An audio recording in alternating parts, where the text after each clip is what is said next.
Hey guys, welcome back to TechMan. Today, let me show you how to change subscription on Crunchyroll.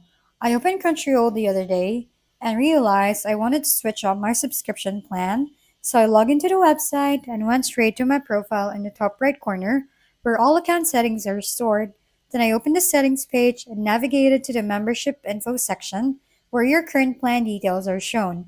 And from there, I click on the option to change plan, which immediately showed me all the available subscriptions like Fan or Mega Fan, depending on what you need, and I selected the plan I wanted just by clicking Choose Plan, then continued to the checkout information page where everything was updated in a few seconds, and once I finished the process, my subscription was switched instantly.